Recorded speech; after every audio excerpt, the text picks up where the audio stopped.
Estamos en el curso de Administración 2 y aperturamos la primera parte de la guía de estudio número 5. Para esta guía, pues nos vamos a ubicar de la página 29 a la 36. Una vez más, le damos clic a nuestro link y automáticamente nos va a abrir el documento PDF.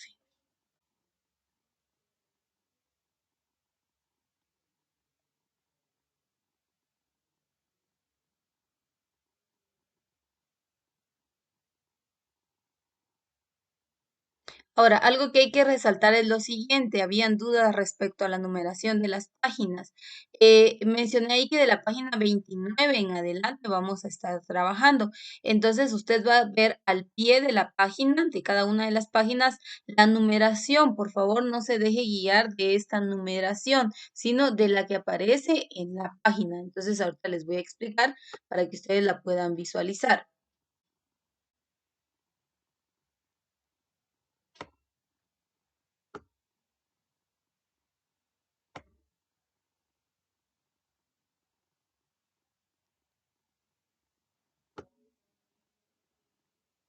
Muy bien, como pueden observar, aquí quedó el claro ejemplo.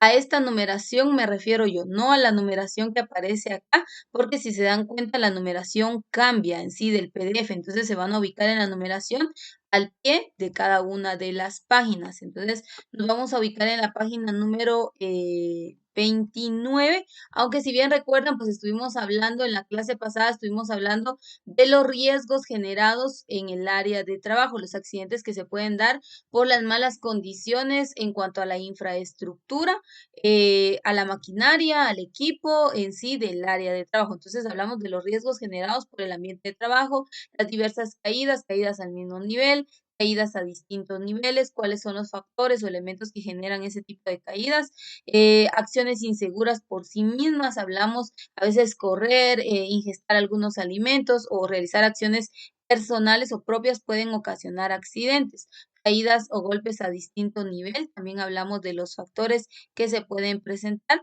y hablamos también de los golpes, cortes y exposición a la electricidad y otras lesiones, así como también el equipo en cuanto al uniforme, lo que se puede implementar para evitar daños en nuestra salud.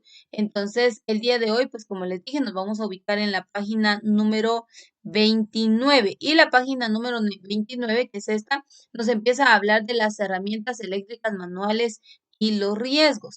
Esto no lo voy a especificar tanto, queda como material complementario, material de lectura para que usted pueda ampliar un poquito más su conocimiento. Pero ¿a qué se refiere? Por ejemplo, en el área industrial a veces se utiliza alguna maquinaria, algún equipo que está en malas condiciones. Recuerdo que les ponía el ejemplo de un exprimidor de jugo que hubo en un lugar donde yo laboré y resulta que estaba en malas condiciones. Entonces, tenía corto, entonces cuando tenía contacto con la humedad, este pues daba toques eléctricos a la persona que lo estuviera manipulando, ¿verdad? Entonces, a eso nos referimos, a aquellos, cuando habla de las herramientas eléctricas manuales, y los riesgos que se corren, pues habla de que, por ejemplo, el enchufle no está en óptimas condiciones, por ejemplo, las salidas o cómo están conectados los interruptores o los cables, los daños que pueden ocasionar. Entonces ahí están las situaciones que se pueden dar y la manera preventiva, la simbología que se utiliza, pero esto ya es como más específico, ¿verdad? Entonces, este tema no lo vamos a ver a profundidad, sino vamos a tocar aquellos que realmente son relevantes, así como lo son lesiones en el aparato óseo muscular. Esto sí es un tema muy importante. ¿En qué momento podemos nosotros sufrir daños en nuestro aparato óseo muscular por alguna maniobra o algún movimiento que realizamos en donde no fue correcto y definitivamente pues causamos daños o lesiones a nuestro cuerpo? Y dice, si bien existen casos de dolor súbito producido por algún esfuerzo o mal movimiento, las lesiones y dolencias suelen ser el resultado de repeticiones a lo largo del tiempo, con acumulación de efectos y consecuencias a veces graves. Ahora, normal es que, por ejemplo, yo no estoy acostumbrada, pero resulta que el día de hoy pues me puse a apoyar y cargué algunas cajas. Al final del día voy a tener dolor en los brazos, en los músculos, pero va a ser un cansancio muscular por la actividad repentina que hice y mi cuerpo no estaba acostumbrado. Eso es normal. Lo que no es normal es tener una acumulación de molestias y dolencias en el cuerpo causadas por maniobras o esfuerzos hechos dentro del área laboral, en donde ya se fueron acumulando ya 2 años, 3 años con las mismas molestias, porque entonces ahí ya se volvió una enfermedad profesional y a eso se refiere. Que hay situaciones que son normales, que están ocasionadas por alguna situación no común, pero algunas otras que se vuelven permanentes y por ende dañinas totalmente a nuestra salud. Entonces hay que ver en dónde se pueden evitar ese tipo de situaciones. Y dice, la manera en que levantamos un objeto desde donde lo levantamos, cuánto pesa el objeto, cuál es su forma, cómo lo transportamos y cómo lo depositamos, conforman un sistema de etapas muy fáciles de seguir y de beneficios duraderos para la salud.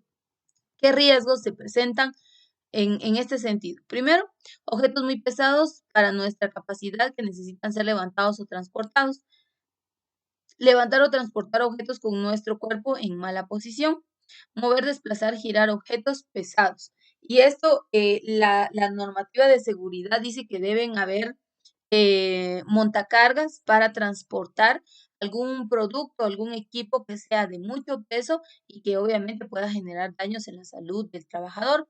Por ejemplo, yo les decía, les ponía el ejemplo de los hoteles pequeños en donde los camareros cargan los sacos con ropa de cama y esto tiene cierto peso y lo trasladan de un lugar a otro. Esto también puede generar daños porque la regla dice que deben tener carrito de camarista. Entonces, algunas empresas obvían o ignoran este tipo de normativas de seguridad y las consecuencias o repercusiones recaen sobre los trabajadores. Sí hay, vean, las razones por las cuales se pueden dar los accidentes o las lesiones. Y ahí están las medidas preventivas.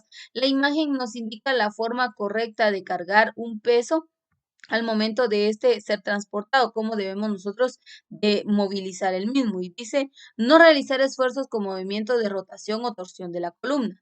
Para levantar peso, la posición deberá ser siempre la que carga el peso sobre las rodillas flexionadas y no sobre la espalda. El centro de gravedad de la carga es debes en lo posible caer dentro de la pisada de ambos pies. El traslado manual de carga se hará siempre con los brazos extendidos, no flexionados y con la carga cerca del cuerpo. Entonces, vean, ellas nos indican las imágenes la forma correcta de poder hacer la carga y transportación de algunas herramientas, de algún equipo, de algo que nosotros necesitemos transportar. Esto con el fin de evitar daños en nuestra columna, lesiones en las partes principales de nuestro cuerpo y que nos permiten la movilidad, como lo son nuestras extremidades superiores e inferiores, pero en sí los daños más fuertes recaen sobre la columna. Entonces, las medidas preventivas las vemos ahí. Ahora, no solamente riesgos como caídas a distintos niveles, por tener contacto con algún aparato eléctrico y pues que nos dé una descarga eléctrica, por cargar algún peso de manera inadecuada, podemos sufrir daños, sino también, vean, dice riesgos de incendio. Incendios provocados, incendios que se dieron por accidente, incendios por la mala conexión de algún equipo, por el mal funcionamiento de algún equipo, por el descuido de los mismos trabajadores se puede dar este tipo de situaciones y obviamente la repercusión o los daños que tengan van a ser muy fuertes y serán muy dañinos para la integridad de los trabajadores. Entonces, ¿qué se puede implementar? Vamos a tomar las medidas que podemos implementar. Y dice, en la actividad hotelera gastronómica existen innumerables objetos materiales, calor y demás condiciones que combinadas dan lugar a un principio de incendio. Los dueños, gerentes y el personal en general son fundamentales para una efectiva prevención de incendios y asimismo, con la debida capacitación, harán la diferencia a favor de adoptar de inmediato las acciones correctivas cuando un principio de incendio se origina. Los riesgos. ¿Qué puede propiciar los incendios? Pérdidas de gas o no detectadas a tiempo, Fuegos abiertos cerca de líquidos o gases inflamables. Ustedes saben, ustedes tienen más experiencia que yo en el área de cocina, pero pues yo he visto que en algunas ocasiones, por ejemplo, se tiene alguna fritura en la sartén, en las hornillas, y de repente por accidente alguien derrama algo de agua y la explosión que hace, o se agrega más aceite o grasa, y esto también genera un tipo como de llama aún mayor. Entonces, esas situaciones deben ser controladas. También se tiene que tener el equipo, vamos a ver más adelante, el equipo industrial que es necesario en caso de emergencia. A veces por error o descuido se quedan abiertas las llaves del gas, y esto obviamente genera que en el ambiente haya un material explosivo y obviamente poner en riesgo la vida no solamente de una persona, sino de un equipo grande, porque ustedes saben que en una cocina trabajan muchas personas, la fricción, el calor, las temperaturas son elevadas, entonces hay que tener mucho cuidado. Dice colillas de cigarrillos echadas sobre papeles, cartones, líquidos inflamables, instalación eléctrica en malas condiciones o sobrecarga. Y era lo que les decía, ¿verdad? Que no solamente fuego de estufas o hornillas puede ocasionar los incendios, sino también a veces la instalación eléctrica, los aparatos eléctricos están en malas condiciones, se puede dar una descarga, un choque eléctrico, y esto puede generar un incendio. Derrames accidentales de líquidos inflamables, fumar en la cama o incendios generados por huéspedes con aparatos eléctricos. Vean, aquí habla de otro departamento que sería camarería en las habitaciones. De hecho, eso también se ha dado, ¿verdad? Que el huésped pues fuma dentro de la habitación cuando la regla es que no lo puede hacer, y pues esto genera daños. Desorden, suciedad y mucho e innecesario material combustible, papeles, trapos, envases y envoltorios en áreas donde hay calor o fuego, descargas de electricidad estática producida por partes en movimiento y no existe una descarga, estado deficiente de conexiones y contactos eléctricos y de equipos y maquinaria, pueden ser los riesgos que se puedan estar presentes y que generen accidentes. Las medidas preventivas, ¿qué se puede hacer? Utilizar solamente líquidos inflamables en caso de necesidad. Ahí están algunos ejemplos. En limpieza y otras aplicaciones, reemplazarlos por productos seguros que hoy están disponibles en el mercado. No almacenarlos en zonas de trabajo. No utilizar envases de vidrio para contener inflamables. En los depósitos, las estivas dejarán pasillos que permitan acceder fácilmente a cualquier lado. La altura de las estivas será tal que los materiales no se acerquen demasiado a los artefactos de iluminación. Los productos inflamables no deberán guardarse en los depósitos junto con los productos. Con los productos se deberán disponer lugares aislados, y también para aquellos envases o recipientes con gases a presión. En los depósitos donde hay acumulación incontrolada de materiales combustibles e inflamables, y asimismo son sectores donde normalmente hay escasa presencia de personal. Y aquí empezamos a ver todas las medidas que se pueden incorporar para evitar incendios ocasionados por diversas causas, ocasionados por alguna llama abierta, ocasionados porque se dejó abierta la hornilla o las llaves de paso del gas, porque se instalaron mal los equipos, porque hubo un corto con los electrodomésticos. O sea, pueden haber diversas razones que puedan ocasionar los incendios, y ahí están las medidas que se van a incorporar para evitar tales accidentes. Ahora, dice riesgos por exposición a productos químicos. Y aquí sí vamos a hacer énfasis a algunos temas muy importantes. Los departamentos en donde se utilizan más químicos podríamos hablar que son camarería y lavandería en un hotel. ¿Por qué cree usted que estos departamentos? En primer lugar, eh, vamos a tener en claro que estos departamentos, el trabajo en sí de estos departamentos, pues es mantener el equipo, mantener limpieza total, mantener los insumos, que en este caso serían los blancos que se utilizan en las habitaciones, en buen estado y presentables. Ese es el principal objetivo. Por ende, entonces ellos utilizan químicos como detergentes, blanqueadores, ácidos, desinfectantes, suavizantes y que en algunas ocasiones pueden repercutir en la salud de quienes estén cerca de los mismos. Quizá no solo, yo les mencionaba que hay diferentes vías de acceso de los contaminantes. La vía respiratoria puede ser una de las principales. Por ejemplo, no es necesario que yo ingiera el líquido o el químico, sino con simplemente inhalarlo ya me está ocasionando daños en mi salud. Entonces, los agentes químicos pueden ingresar por las vías que yo les comentaba en la clase anterior, que era la vía respiratoria, la vía dérmica, la vía digestiva y la vía parenteral. Entonces, el químico va a ingresar por estos medios y obviamente va a ocasionar daños severos según sea el tiempo de exposición al químico, porque también pasa eso. Si yo perduro mucho tiempo inhalando o cerca del químico, teniendo contacto con el químico, obviamente los daños van a ser severos o mayores a que accidentalmente tuve contacto con este. Entonces, los riesgos a productos químicos están, de hecho, están en todos los departamentos, pero donde hay aún más impacto, podríamos decir que es camarería y lavandería. ¿Qué riesgos se pueden presentar? Primero dice agentes químicos. ¿Cuáles son esos agentes químicos? Y dice, los hay en estado sólido, líquido o gaseoso.